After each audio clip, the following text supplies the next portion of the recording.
ఇక డీటెయిల్స్ చూస్తే breaking news చూస్తున్నాం. వరుసగా 4వ రోజు ఇండిగో విమానాల రాకపోకలకు అంతరాయం కలిగింది. హైదరాబాద్కు రావాల్సిన 26 విమానాలు, ఇక్కడ నుంచి వెళ్లాల్సిన 43 విమానాలను రద్దు చేశారు. సాధారణ పరిస్థితులు నెలకొనేందుకు 5 నుంచి 10 రోజులు పట్టే అవకాశం ఉంది.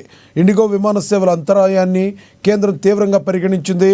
3 రోజుల్లో పూర్తిస్థాయి పునరుద్ధీకరణకు చర్యలు తీసుకుంటామని వెల్లడించింది. విమానాశ్రయంలో ఉన్న వారిని గమ్యస్థానాలు చేర్చేందుకు రైల్వే శాఖ చర్యలు చేపట్టింది. 37 రైళ్లకు 116 కోచ్లు అదనంగా జోడించాలని నిర్ణయించింది. ఇప్పటికే కొన్ని ఎక్స్ప్రెస్ రైళ్లు అదనపు బోగీలతో నడుస్తున్నాయి. విశాఖ విమానాశ్రయం నుండి 9 ఇండిగో విమాన సర్వీసులు రద్దు చేశారు. వీటిలో చెన్నై, బెంగళూరు, అహ్మదాబాద్, హైదరాబాద్కు వెళ్లేవి ఉన్నాయి. ఈ ఎయిర్పోర్ట్ నుంచి 11 విమాన సర్వీసులు రాకపోకలు సాగిస్తున్నాయి.